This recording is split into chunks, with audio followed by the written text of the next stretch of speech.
नमस्कार दोस्तों, स्वागत है आपका हमारे YouTube चैनल यूपीपीसीएल क्रैकर्स में। आपका पसंदीदा YouTube चैनल जो धीरे धीरे धीरे धीरे बढ़ता जा रहा है। पहले 50 सब्सक्राइबर हुए थे, अब 70 हो गए, तो अब थोड़ा मजा भी आ रहा है। पिछले 1-2 दिन पहले नेटवर्क का प्रॉब्लम हो गया था हमारे एरिया में, उसकी वजह से वीडियो नहीं आई। नहीं तो मेरी वीडियो लगातार आती है और कभी कभार एक दिन में 2 से 3 वीडियोज भी आती हैं। ठीक है, तो आज हम पावर सिस्टम के लेक्चर को कंटिन्यू कर रहे हैं। ठीक है, इलेक्ट्रॉनिक्स का लेक्चर कल डल जाएगा दूसरा, क्योंकि मैंने बाकी सब्जेक्ट भी लेके चलने हैं पैरेलल में। पावर सिस्टम में सैग का टॉपिक आज हम डिस्कस करेंगे, क्योंकि ये one of the most important topic है। देखिए, यूपीपीसीएल का एग्जाम रहा या आने वाला मेट्रो का एग्जाम रहा, आपको जिस टॉपिक से क्वेश्चन देखने को मिलेगा पावर सिस्टम में हर साल, वो होता है सैग।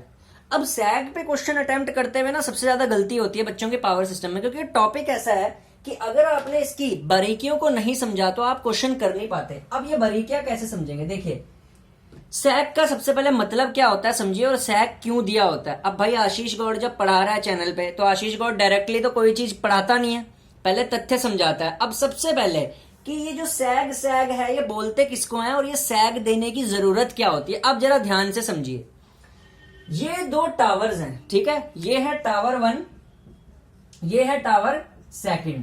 ठीक है, सैग होती क्या है? देखिए, ये जो पहले टावर से ट्रांसमिशन लाइन दूसरे टावर तक जा रही है, ये ऐसे सीधी नहीं जा रही। ठीक है, इसमें क्या दे रखा है? झुकाव दे रखा है। ये जो झुकाव दे रखा है, लिख भी देता हूं, झुकाव, झुकाव। ये जो झुकाव दे रखा है, ये झा लिखा हुआ है, झुकाव दे रखा है, इस झुकाव को ही बोलते हैं सैग। अब सवाल पैदा, अब हमारी खोपड़ी के अंदर, ये जो खोपड़ी है हमारी, इसके अंदर एक सवाल पैदा होएगा कि यार इसको देने की जरूरत क्यों पड़ी। इसको ऐसे भी तो ले जा सकते थे, कैसे? पूरा सीधा करके। ठीक है, अब बात जरा ध्यान से समझिए। मान लो मैं इस कंडक्टर को ऐसे सीधा ले जाता बिना झुकाए।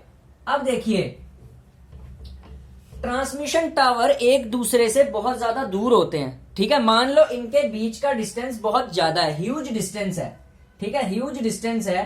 अगर मैं इतने ह्यूज डिस्टेंस पे, ठीक है ना, ह्यूज डिस्टेंस पे इस कंडक्टर को ट्रांसमिशन टावर ए से ट्रांसमिशन टावर बी के बीच में सीधा डाल देता, ऐसे सीधा डाल देता, तो इसमें टेंशन इतनी ज्यादा हो जाती। टेंशन देखो, ये एकदम ऐसे खिंच के जा रहा है, टेंशन इसमें इतनी ज्यादा हो जाती, टेंशन इसमें इतनी हाई हो जाती, ये हाई लिखा है, टेंशन इतनी हाई हो जाती कि कंडक्टर का ब्रेक डाउन हो जाता। क्या हो जाता? ब्रेक डाउन, यानी कि ये कंडक्टर टूट जाता, ऐसे ब्रेक डाउन, आधा इधर आधा इधर, टेंशन इतनी ह्यूज होने की वजह से। इसीलिए हम, अब दूसरी बात, अब आप पूछोगे सर जी अगर टेंशन इसमें नहीं देनी तो हम इसको इतना भी तो झुका सकते हैं, इतना ज्यादा भी तो झुका सकते हैं, हम इसको इतना भी तो झुका सकते हैं, इतना ज्यादा झुका दें फिर तो ये आराम से चला जाएगा। लेकिन भाई अगर इतना ज्यादा हमने झुका दिया तो जो नीचे आदमी कोई क्रॉस करेगा ट्रांसमिशन लाइन को, वो तो इससे टकरा जाएगा। तो हम क्या करते हैं, एक कॉम्प्रोमाइज करते हैं, समझौता करते हैं कि सैग कितनी होनी चाहिए।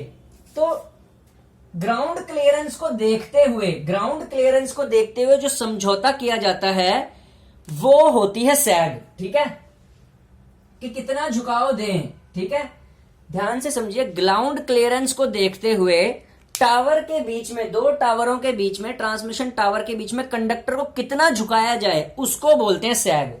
तो हम कॉम्प्रोमाइज लेके चलते हैं कि बिल्कुल ज्यादा ना झुकाएं, क्योंकि अगर मैं बिल्कुल ज्यादा झुका दूंगा तो जो आम आदमी होंगे, आम पर्सन होंगे, ठीक है, उनपे वो टकरा सकते हैं। और अगर मैंने बिल्कुल सीधी डाल दी ऐसे लाइन, तो टेंशन होने से ब्रेकडाउन हो जाएगा। तो हम समझौता करते हैं कि सैग देते हैं, ऐसे थोड़ी सी झुकावट रखते हैं, ज्यादा भी नहीं। ठीक है, इसको इसलिए दी जाती है, इसको बोलते हैं सैग, इस झुकावट को। ठीक है, थोड़ी सी दी जाती है, ये रही सैग।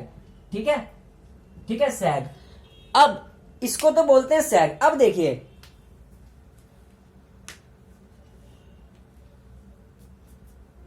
अब ये जो सैग की शेप है, जो समझौता करके आई है ग्राउंड क्लियरेंस के साथ, इसको क्या बोलते हैं? ये जो शेप होती है इसको बोलते हैं कैटेनरी। ठीक है। क्वेश्चन आता है ना यूथ में एक, what is the name of the particular shape, this particular shape is known as catenary, okay, इसको बोलते हैं, ठीक है, याद रखना। अब सैग का जो फॉर्मूला होता है, बेसिकली सैग का जो फॉर्मूला होता है वो हमारे पास होता है WL² अपॉन 8T, ठीक है, ये हमारा फॉर्मूला होता है सैग का। इसको याद रखना। लखनऊ मेट्रो में पिछले साल में जो 2019 में पेपर हुआ था उसमें डायरेक्टली फॉर्मूला पूछा गया था, तो कभी कभार हमें याद नहीं रहता, तो याद रख लो सैग WL² अपॉन 8T। अब सारा जो क्वेश्चन बनते हैं, सारा जो खेल होता है सैग को समझने का, वो इस ही फॉर्मूले के दरमियान होता है, ठीक है। अब जरा इस फॉर्मूले को देखो, सैग किस पे डिपेंड कर रही है। अब ये W क्या चीज है, ये W है वेट, ठीक है, यानी भार, ठीक है। सैग किस पे डिपेंड कर रही है, वेट पे। ये L² क्या है, ये है स्पैन, ठीक है, यानी डिस्टेंस ऑफ ट्रांसमिशन, ठीक है, इसको क्या बोलते हैं, स्पैन, यानी डिस्टेंस ऑफ ट्रांसमिशन। अब ये T क्या है, ये T है टेंशन, क्या है भाइयों, टेंशन, ठीक है, T है टेंशन, खिंचाव, ठीक है, ये T है टेंशन। अब जरा इस फॉर्मूले को ध्यान से एनालाइज करो, ठीक है, ये आशीष गौड़ स्टाइल में चल रही है, दिमाग में घुसेगी एकदम, मेरे स्टाइल में चल रही है। आप इस चैनल को बिल्कुल आंख बंद करके सब्सक्राइब कर लें। ये चैनल जो न्यू कमर्स हैं, जो अभी कंपटीशन में नहीं बैठे, उनके लिए तो बहुत बेनिफिशियल है, क्योंकि आप मेरी वीडियो भी देख लोगे ना, आपकी खोपड़ी में चीज फंस जाएगी, ठीक है। जरा इस फॉर्मूले पे गौर करके नजर डालो। सैग डायरेक्टली प्रोपोर्शनल है W के, ठीक है। अब मैं ये भी बता देता हूं डायरेक्टली प्रोपोर्शनल का मतलब क्या होता है। जो ऊपर होती है ना चीज न्यूमरेटर में, वो डायरेक्टली प्रोपोर्शनल के प्रोपोर्शन में होती है, ठीक है। तो सैग डायरेक्टली प्रोपोर्शनल है वेट के, ठीक है। अब हम फर्स्ट पॉइंट डिस्कस करने वाले हैं। सैग अगर डायरेक्टली प्रोपोर्शनल है वेट के, तो मतलब क्या है, वेट अगर बढ़ेगा, ठीक है, वेट अगर बढ़ेगा, भार बढ़ेगा कंडक्टर का, सैग भी बढ़ेगी, ठीक है, सैग भी बढ़ेगी। एग्जाम्पल कैसे,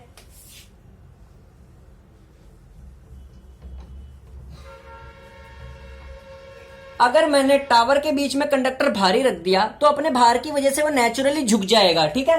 तो कंडक्टर जैसे ही भारी होगा वो झुक जाएगा, वेट ज्यादा हो गया, देखिए भारी तार लगा दी तो झुक गया, यानी खिंचावट ज्यादा होगी, सैग ज्यादा होगी। तो पहला पॉइंट प्रूव हो गया, वेट बढ़ा, सैग बढ़ी, ठीक है।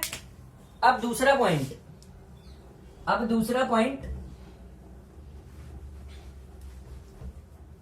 Span length L² span length. देखिए दूसरा पॉइंट, सैग डायरेक्टली प्रोपोर्शनल है स्पैन के स्क्वायर के, यानी डिस्टेंस ऑफ ट्रांसमिशन के स्क्वायर के। अब इसका क्या मतलब है, ये दो टावर्स में, क्योंकि पहला टावर और दूसरा टावर, इसमें डिस्टेंस ऑफ ट्रांसमिशन कम है, तो इसमें सैग भी हमारे पास कम लगेगी। अब जैसे ही डिस्टेंस ऑफ ट्रांसमिशन बढ़ेगा, ठीक है, तो सैग भी बढ़ेगी, ठीक है। मान लो पहला टावर इतनी दूर है, ठीक है, फर्स्ट टावर इतनी दूर है और सेकंड टावर मैंने इतनी दूर बनाया, ठीक है, सेकंड टावर बना दिया इतनी दूर, पहला टावर और सेकंड टावर दूर बना दिए, तो दोनों के बीच में डिस्टेंस ज्यादा है, तो सैग भी ज्यादा होगी। देखो, रुको,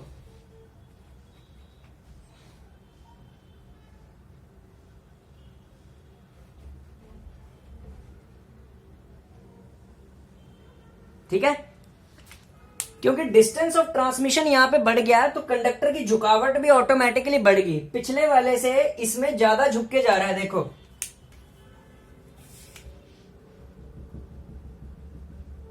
ये देखो, इसकी झुकावट ज्यादा है, ये रेड वाला कंडक्टर ज्यादा झुक के जा रहा है ऊपर वाले से। क्यों, यहां पे डिस्टेंस ऑफ ट्रांसमिशन लेस है, ठीक है, स्पैन कम है, तो सैग कम है। स्पैन लेंथ बढ़ गई, सैग इंक्रीज हो गई, ये इंक्रीज, सैग इंक्रीज लिखा है, यहां पे बढ़ गई केस 2 में, ठीक है। नेक्स्ट तीसरा पॉइंट,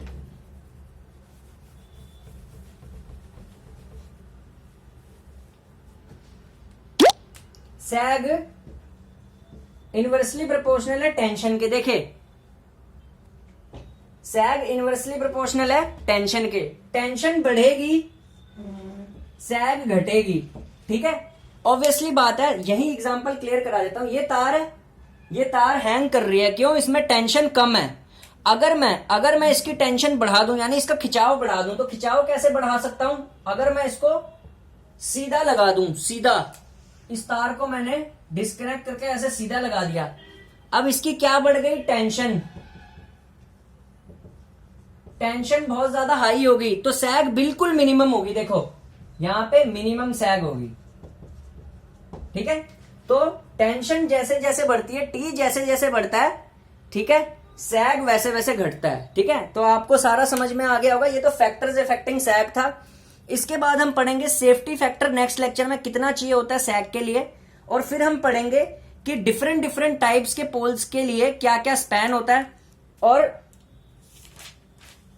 वेट कंडक्टर में आइस का, इन सब का क्या फर्क होता है। थैंक्स।